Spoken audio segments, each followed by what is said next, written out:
So, on to our first session. Unlike Western art, Native American art can often live somewhere between artifact, curio, ethnographic work, and fine art. Over the past 20 years, Native art is receiving more of the recognition that it deserves. Having said that, the complexity of Native art remains and probably always will. In this session, our panelists will explore the diversity of Native art and will aid on the multiple lenses we can use when viewing these important art forms. Our first presenter is Ashley Holland, who's Cherokee. She received her PhD at the University of Oklahoma. She was assistant curator of Native American art at the Eiteljorg. That's when I got to know her. And now she's associate curator at the Art Bridges Foundation. Please help me welcome Ashley to the podium.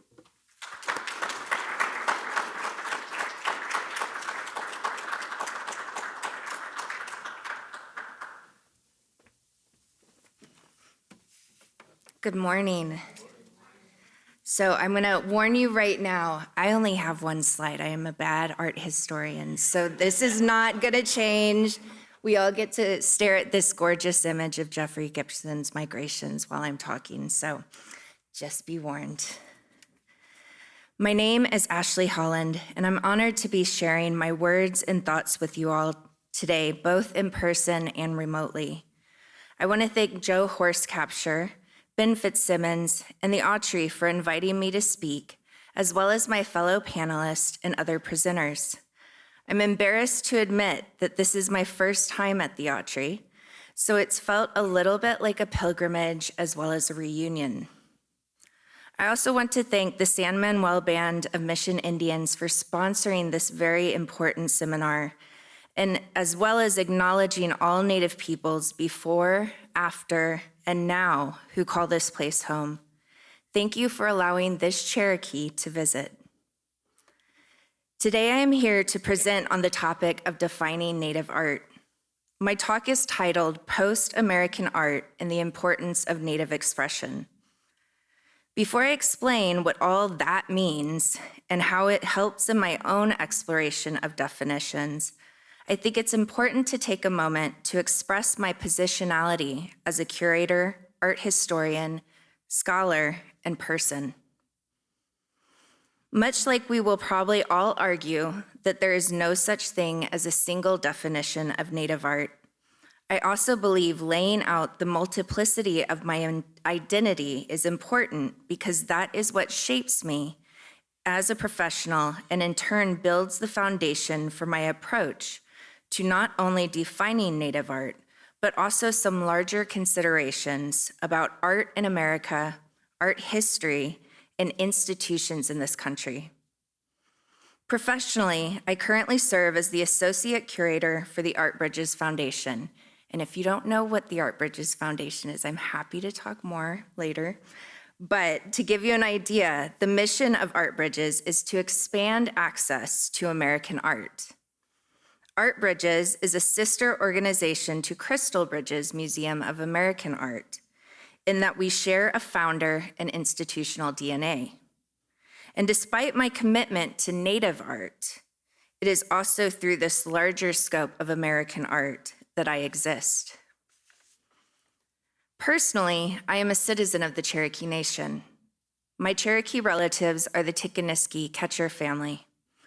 They have lived in what is now known as Oklahoma, originally Indian Territory, since removal from our ancestral lands in present-day Georgia. Unlike my ancestors, I grew up outside my Cherokee community. Beginning with my grandfather as a young man, our homes have been defined by economic necessity and practicality as opposed to cultural needs and responsibilities. As Cherokee, our identity is tied to the land and our proximity to our communities, as well as our language. Displacement, like that of my family, creates fractures in our cultural connections and sense of being. I am also at least 2 generations removed from Native Cherokee speakers. As a young Native person, this caused a lot of uncomfortableness with claiming my indigeneity. And as a white passing person living in diaspora, I worried about claiming something that wasn't fully mine or that others wouldn't recognize in me. In addition, like many contemporary Native people, I also have settler ancestors and relatives who I know and honor. But in recent years, as often comes with age and experience, I've come to understand myself more fully. Historian James Clifford, in his text Returns, Becoming Indigenous in the 21st Century, examines processes of cultural continuation and renewal through art.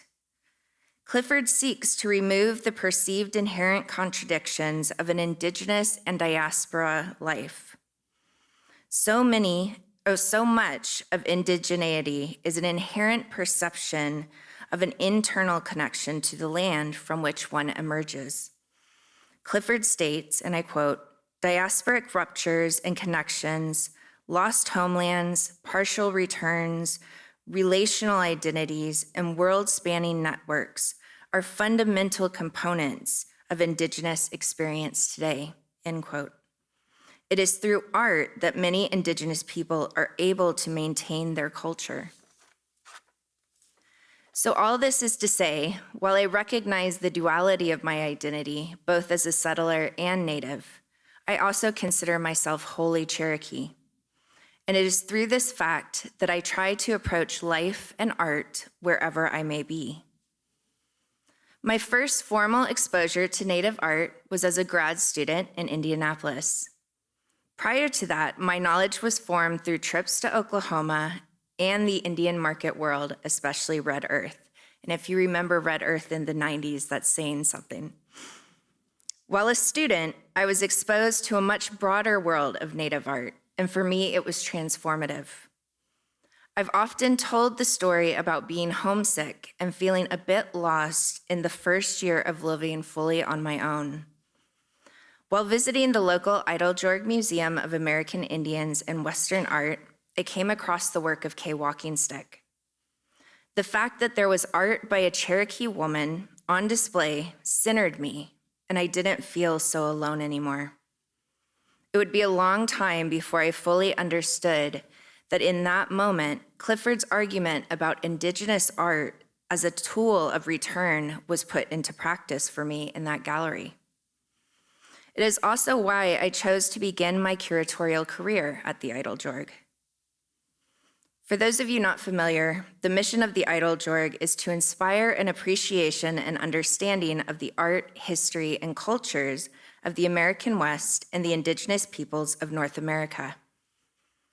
It was at the museum as an assistant curator that I began forming my curatorial approach, highlighting the community from which an artist comes, respecting and upholding tribal sovereignty, emphasizing relatedness and innovation over authenticity, and promoting historical truth-telling.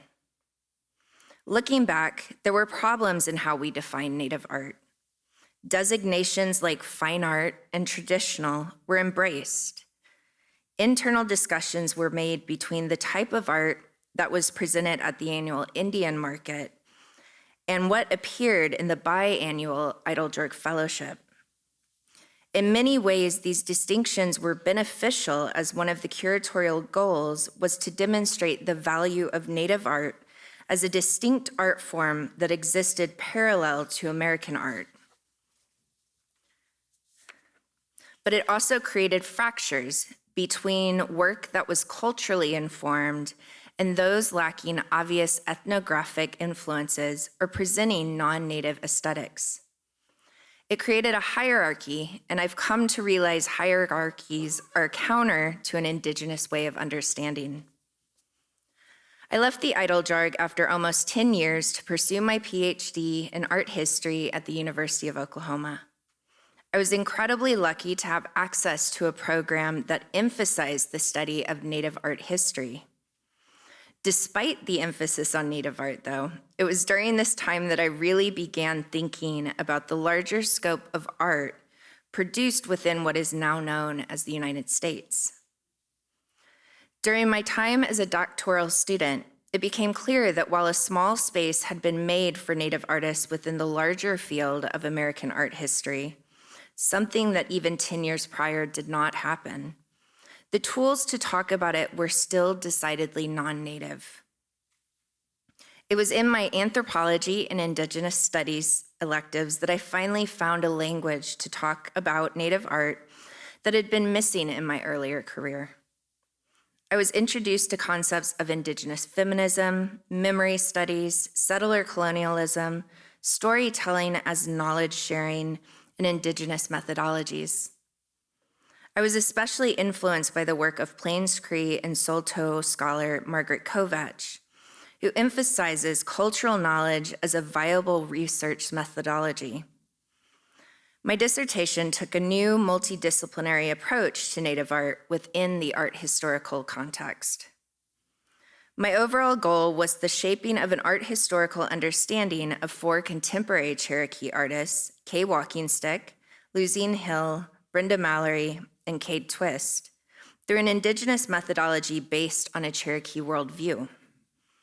This worldview prescribes that Cherokee people attempt to obtain harmony and balance in every aspect of our lives. This need for balance can be accomplished in our connection with the environment, family relationships, or even our responsibility to community and culture. For Cherokee people, this worldview is connected to who we are, both in physical and spiritual sense. It is at the very core of what makes us Cherokee. My goal was to demonstrate that previous scholarship has not fully found a way to join a settler art historical approach to Native art with an indigenous worldview, something that is important when discussing work that transcends both the Native and non-Native art worlds. These works often seem to straddle the line between dominant and marginalized culture. As a further complication, the artist may have grown up outside their indigenous community or been trained in a formal environment or a formal, I lost my place. Or been trained in a formal setting of education that promotes settler methodologies over community knowledge and kinship practices. They also may have come to their identification of themselves as a Native artist later in life. Cherokee artists who live in diaspora and produce non-ethnographically or culturally specific art often are placed in an in-between categorization of both American and Native art. But rather than arguing that the artists are living in 2 worlds, which necessarily implies an abandonment of some type, it is important to acknowledge that there are indigenous ways to examine this work that allow for cultural nuances and changing ideas of identity. What is appropriate for settler art, or even works from other marginalized communities, may not be appropriate for Native art. And what is appropriate for one Native community may not be appropriate for another. I want to note that I have chosen to use the term settler art instead of a more commonplace Western art, as I want to decenter the idea of Euro-American art history and instead emphasize the otherness of non-Native art in what is now known as the United States. Through my methodology, I argued for a nuanced art historical framework that considers the ubiquitous similarities of indigenous communities, but addresses the unique qualities of Native art and artists. Even though my early and academic career have been in Native art, for almost 4 years now, my curatorial work has transitioned into the field of American art. Art Bridges, a private operating foundation, partners with art institutions across the country to support the sharing of works of art from collections. But like my dissertation focus hopefully makes clear, I'm more interested in what American art can be rather than what it has been. And this is expressed through the Foundation's own collection, which continues to grow in its inclusiveness. The projected image of Migration by Jeffrey Gibson is just one example. And in this year alone, we have prioritized the collecting of Indigenous artists. American art museums have historically prioritized white males, settler education, and individuality. The result has been a field that systematically ignored artists that did not meet the requirements of a country born of manifest destiny, and even more so when these artists are opposed to a unified American identity. It devalued marginalized people's ability to create art that speaks only to their own communities. Only recently has American art history realized that it should not default to an idea that American art equals settler art, and all other art is othered and therefore less. Museums are showing signs that they are ready to begin discussions about decentering the dominant culture, but that is only the first step. Now, back to my title, Post-American Art and the Importance of Native Expression. As I said earlier, what I'm arguing for is that in the same way there is no singular definition for Native art, I also think there is no singular definition of American art. Instead, American art is simply an umbrella term that can be used to describe all the work that is produced by people who call this land home. And I'm going to give a shout out to Nancy Mythlow, who will be speaking next, because I had my aha moment while recently reading from Nancy's Knowing Native Arts, where she defines Native art as a subfield of American art. And then I started thinking about these other subfields of African American art, Asian American art, craft, folk art.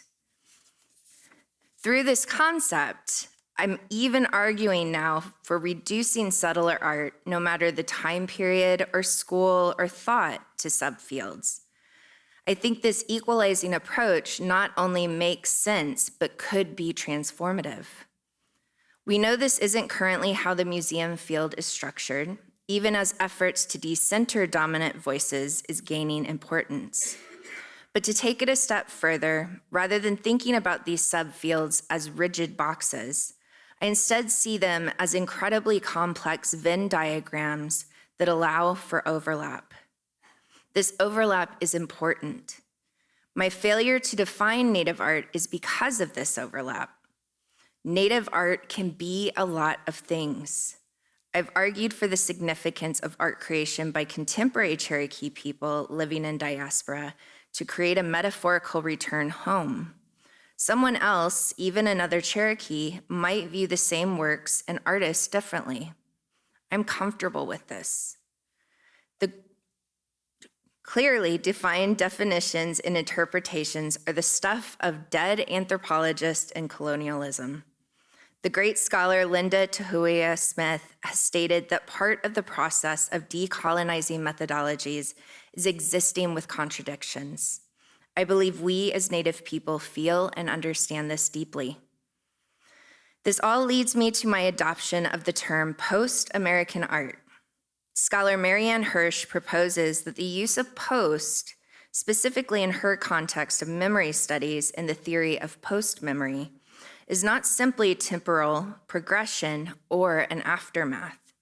She instead borrows from anthropologist and cultural critic Rosalind Morris, who proposes the idea of post-it notes that adhere to texts and concepts, adding and transforming them.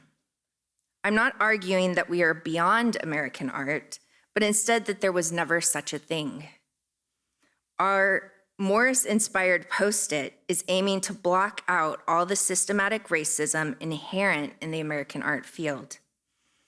And it is in that transformed definition that Native art should exist. We were the first people of this land, and Native art was the original expression. And our art's importance continues and changes and expands and intersects with other subfields and returns to our communities and goes back out again. This reframing may seem obvious to the Native people here, and it should. In many ways, by redefining American art to a decentralized post-existence, I'm instead giving everyone else the tools to realize the errors in their ways. Native art should have always been present in American art. It's time to correct this oversight. Watto, thank you.